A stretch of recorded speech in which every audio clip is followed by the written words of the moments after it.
বাঘ তো উঠেছে আমি জানতাম না, যে চিৎকার করছে ঘুম ভেঙে গিয়েছে, কাঁথা সরে দিয়ে না বাঘ দাঁড়িয়ে আছে, বাঘের নিচে আমি নৌকার উপরে থাবা কামড় মেরে চলে কামড় মেরেছিল মাথায়। এইটা থাবার নখ আর এই একটা নখের। এমনি তো বিধবা পাড়া আছে শুনেছেন, সুন্দরবনের বিধবা পাড়া আছে, মানে কিছু কিছু মানুষ যেতে যেতে এমন একটা সংখ্যায় হয়ে গেছে, তার নামটা জেলে পাড়া, নামটা হয়ে গেছে বিধবা পাড়া। এমনি নাম জেলে পাড়া, কিন্তু ওটা বিধবা পাড়া হয়ে গেছে, মানুষকে নিয়ে চলে তাদের ছাড়াতে পারেনি। ডেঞ্জার জায়গায় বাস করি, জেলেরা মাছ কাঁকড়া মারি, অ্যাক্সিডেন্ট কম বেশি বছর অনেক হয়, 50-60টা মানুষ তো এমনি নিয়ে চলে যায়, ছাড়াতে পারে না। এবছর মানে রেকর্ড ছাড়িয়ে যাবে, যা অ্যাক্সিডেন্ট হয়েছে এবছর হয়তো 50-60টা বেশি হয়ে যাবে, রেকর্ড ছাড়িয়ে যাবে, বাঘে নিয়ে চলে গেছে। শুনেছেন না, এক সপ্তাহ আগে খবরে দেখেছিল চামটাতে কাঁকড়া মারতে গেছিল 3 ব্যক্তি, একজনকে নিয়ে চলে গেছে, তাকে ছাড়াতে পারেনি। আবার এই 3-4 দিন আগে একজনকে নিয়ে এসেছি, একজনকে কিন্তু 3-4 দিন আগে নিয়ে এসেছি, উনি শিয়ালদার চিত্তরঞ্জনে আছে, মনে মরে যাবে, কেন সরকারি জায়গা 3 দিন আগে। হ্যাঁ, এইসব অপারেশন না ম্যাম বলছে যে সরকার জায়গায় এইসব অপারেশন করা খুব সমস্যা, বেসরকারিতে হলে তো বাঁচার সম্ভাবনা বেশি থাকে, নাহলে বাঁচাটা খুব শক্ত করে ব্যাপার ম্যাম। ম্যাম আমাদের সুন্দরবনে যদি এই স্বাস্থ্য কেন্দ্রের যদি উন্নত মানের হতো, এই যেহেতু টাইগার এরিয়া আমরা বাস করি, এইসব অপারেশন যদি আমার কাছাকাছি হতো, তাহলে আমার এত টাকা খরচ হতো না ম্যাম। আমার যে খরচ হয়েছে 28 লক্ষ টাকা জমি বিক্রি করে করেছে। হ্যাঁ ম্যাম, অতীন্দ্র মেডিকেল ধাওয়া বাইপাসে এনকে পদে সার্চ করে ম্যাম, জিজ্ঞাসা করবেন 28 লক্ষ টাকা খরচ করেছে আমার বাবা, জমি বিক্রি করি। ওর নাম হচ্ছে নান্টু টাইগার, ম্যানিটার টাইগার ম্যাম, পুরুষ টাইগার, 8 ফুট লম্বা, বলছি 201 জন খেয়েছি, 201 জন খেয়েছে ম্যানিটার টাইগার। আমি নেমে চাকটা খুঁজতে হবে ম্যাম, নৌকাতে তার আসবে না মধু, হচ্ছে নেমে যেমনি চাক, কোন গাছে চাক বাসা বেঁধে চাক হয়ে আছে সেই সব গাছে কাটতে হবে। এবার মধু কাটা মানে বাঘ খোঁজা ম্যাম সুন্দরবনে, তবু মানুষ জীবন বাজিয়ে নিয়ে যায়। আমরা একজনের সঙ্গে সাক্ষাৎ করবো, যিনি কিন্তু বাঘের কবল থেকে ফিরে এসছে, জীবন যেখানে চলে যায় বাঘের হাতে, সেখান থেকে ফিরে আসাটা কিন্তু অনেক ভাগ্যের ব্যাপার। তো উনি সেখান থেকে ফিরে এসছেন, মানে ভগবানের অশেষ কৃপা, তার জন্য উনি ফিরে আসতে পেরেছেন। তো উনি আসছে আমাদের সামনে, তো ওনার সঙ্গে একটু আমরা কথা বলবো। মানে মানুষের জীবন যাপন বা জীবিকার তাগিদে তাদের কিন্তু এটা করতে হয়। 2021 সালে নভেম্বরে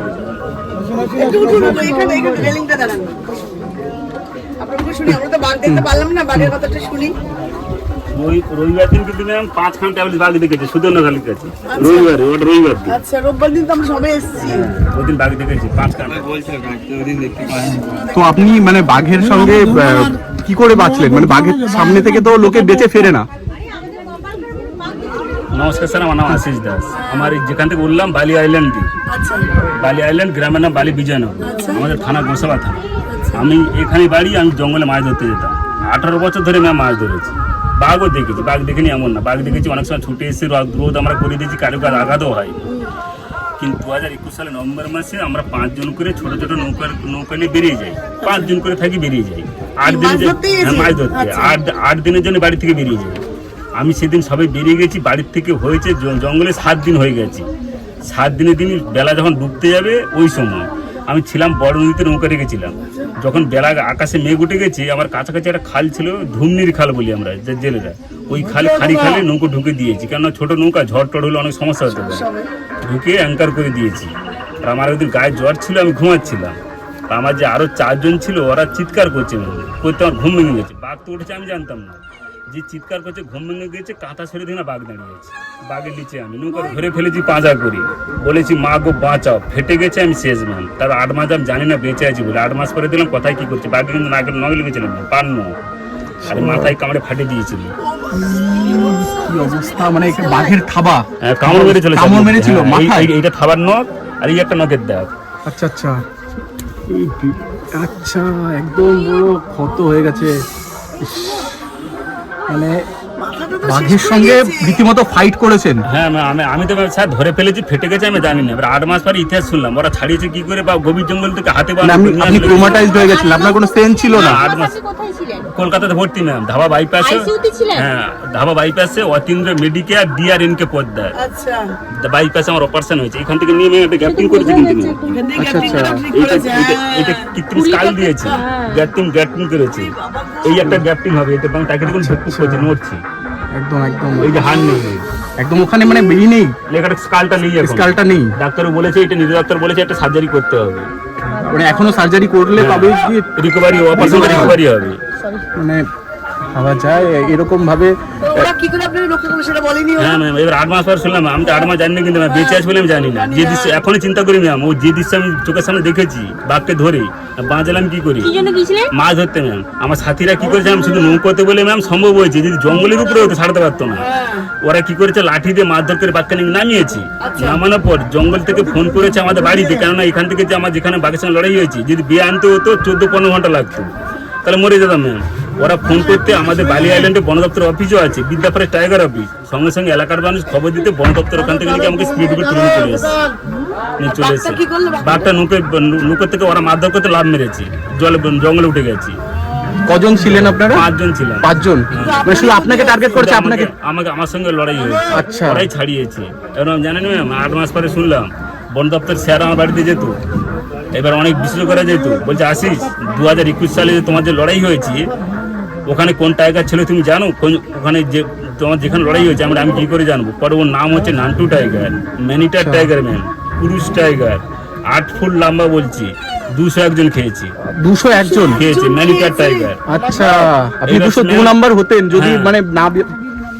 এবার স্যার ম্যাম, ও যখন মারা গেছে, আবার আমাকে খবর যখন পেয়েছি কানে বা বলে দিয়েছি, নান্টু মারা গেছে ম্যাম 23 সালে বয়সের কারণে। মরিচঝাপি দ্বীপে, জঙ্গলে একটা মরিচঝাপি দ্বীপ আছে আমাদের সুন্দরবন এই দিকটা, বাংলাদেশে লাগবে। আচ্ছা। ওই দ্বীপে 23 সালে মারা গেছে বয়সের কারণে, আচ্ছা আচ্ছা আচ্ছা, মরে গেছে বয়সের কারণে ম্যাম। বয়সের কারণে। 23 সালে মারা এটা গেছে। কত সালে আপনার এই ঘটনাটা হয়েছে? 2021 সালে নভেম্বর। আচ্ছা আচ্ছা আচ্ছা, নভেম্বরে নভেম্বরে, মানে 2021 সালে আপনার সাথে হলো, 2023 সালে মারা গেছে হ্যাঁ, মানে এজের বয়সের কারণে। টাইগারটা মারা গেছে। আচ্ছা আচ্ছা।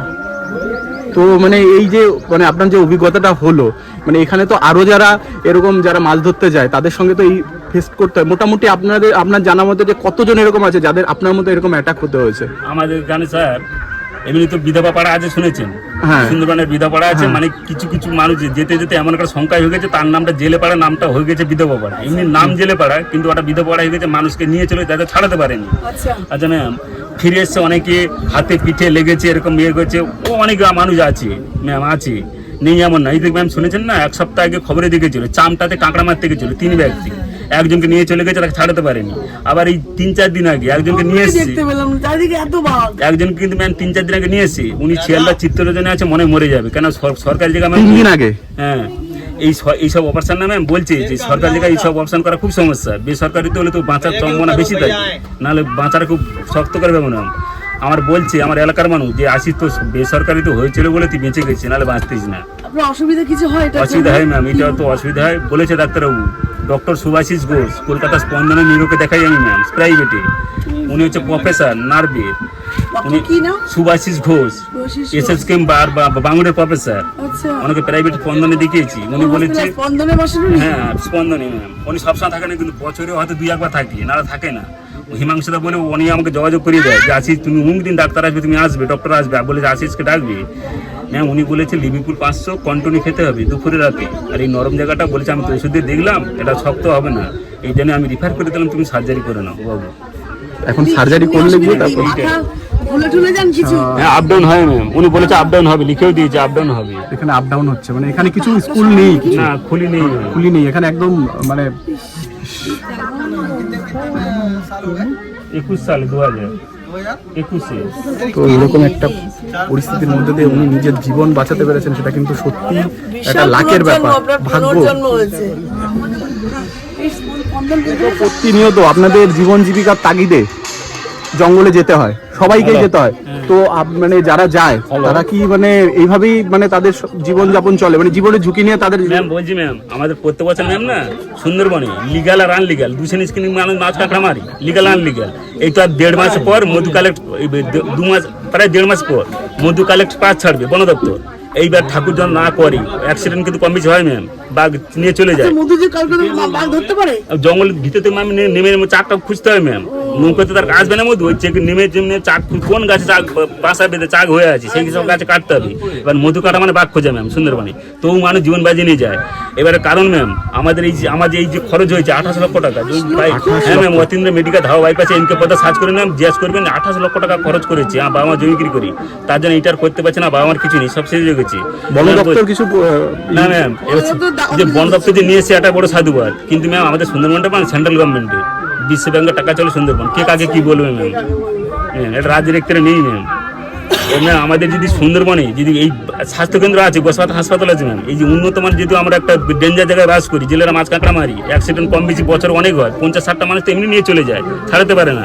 এবছর মানে রেকর্ড ছাড়িয়ে যাবে যা অ্যাক্সিডেন্ট হয়েছে, এবছর 50-60টা বেশি হয়ে যাবে, রেকর্ড ছাড়িয়ে যাবে, বাঘে নিয়ে চলে গেছে। আচ্ছা, তাই ম্যাম আমাদের সুন্দরবনে যদি এই স্বাস্থ্যকেন্দ্রের যদি উন্নত মানের হতো, এই যে যেহেতু টাইগার এরিয়া আমরা বাস করি, একদম। এইসব অপারেশন যদি আমার কাছাকাছি হতো তাহলে আমার এত টাকা খরচ হতো না ম্যাম। এখানে স্বাস্থ্য কেন্দ্র আপনাদের সেরকম নেই, না স্যার, উন্নত মান নেই। উন্নত মানের নেই। দেওয়া উচিত, এত বাঘ যখন ধরতে তাহলে বাঘের জাল দেওয়া প্রিকশন নেয় না, প্রিকশন নেই, বাঘটা ঘাটছে খাচ্ছে, Precaution আমরা পাস করে যাই না, আমাদের না সুন্দরবনে যে মাছ মারতে যাই 9 মাস বছর মাছ মারা পারমিশন দেয়, আর হচ্ছে 20 দিন পর পারমিশন বন্ধ হয়ে যাবে। এই মাছ কাঁকড়া যারা মারছে 20 দিন পর বন্ধ, 3 মাস বন্ধ থাকবে, কারণ জন্মবৃদ্ধি হতে হবে, নাহলে সবসময় যদি 12 মাস ধরি তাহলে মাছ কাঁকড়া পাওয়া যাবে না ম্যাম। 3 মাস বন্ধ সিল করে দেবে পুরো 3 মাস, আবার 3 মাস পাস ছাড়বে। এই যে আমরা যে পাস মাছ ধরতে যাই আমাদের পারমিশন করা থাকে, পাশে কি কি লেখা থাকে, 5 জন যদি 5 জনের নাম ঠিকানা অ্যাড্রেস, প্রথম লেখা থাকবে 2খানা টর্চ লাইট, 1খানা স্টোর যে মাছ রাখি ধরে, আচ্ছা জাল কবান্ডিল, কপি জ্যাঙ্কার, রেডিও, এই সবগুলো লেখা থাকে। অবৈ আর দা, সবজি আর মাছ কাটার জন্য 1 পিস দা থাকে, যে ডাব কেন্দ্রে কাটছে না ম্যাম, এই দা 1খানা থাকে, কারণ আমরা সবজি মাছ কেটে খাই। অবৈধ জিনিস থাকলে বন দপ্তর দল করে চেকিং করে আমাদের নৌকা সার্চ করে, যদি অবৈধ জিনিস পায় তাহলে কেস হয়ে যাবে ম্যাম। এখানে যদি এরকম কিছু ম্যাম সুন্দরবনে যদি বাঘ না থাকে সুন্দর থাকবে না, এটাই কথা। বাঘের জন্য তো বিখ্যাত এটা। বাস্তুতন্ত্র যেটা আর গাছ না থাকলে ম্যাম আমাদের এই দ্বীপগুলো থাকবে না, সুন্দর গাছ না থাকলে। আর আমাদের সুন্দরবন আছে বলে আমরা এই দ্বীপগুলো বাস করতে পারছি ম্যাম। কিন্তু বাঘের জন্য একটু আপনারা যে এই যে এই যে মাছ যার ধরতে যান, রুজি আপনারা কোনো সেফটি জ্যাকেট বা কোনো কিছু ব্যবহার করেন? না ম্যাম ওর কাছে জ্যাকেট আগে বলতে শুনতে না ম্যাম, যে একটা বাঘের একটা মুখোশ পিছন ধারে পড়তো মানুষ, ওটা কিন্তু ম্যাম ফট, ওটা কাজ করে না ম্যাম। ও জানি কত চালাক ম্যাম, আমি বলছি আমার প্রত্যক্ষ প্রমাণ ম্যাম, মানে ও মানে খুব চালাক। পিছনে একটা মুখ লাগালেও ওরা বুঝতে পারে। কত চালাক একটু শুনুন ম্যাম।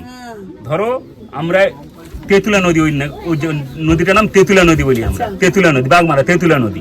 আমরা বিয়ে যাচ্ছি, একজন মাঝি করে 4 জন জল টানে বাইতে হয়, বিয়ে যাচ্ছি, একটা বাঘ দেখছে না সামনে নেমেছে, এই পার থেকে ওই পারে যাবে বলে তেঁতুলা নদীতে গাঙে নেমেছে। ও যখন নামে জলে ম্যাম ও ল্যাসটা ফেলে দেয়, দেখে কোন দিকে স্রোত বইছে, ল্যাসটা ফেলে দেখে নেয় কোন দিকে জলটা যাচ্ছে, স্রোতটা এদিকে যাচ্ছে না এদিকে যাচ্ছে দেখে নেয়, সেইভাবে নিশানা করে পারায়।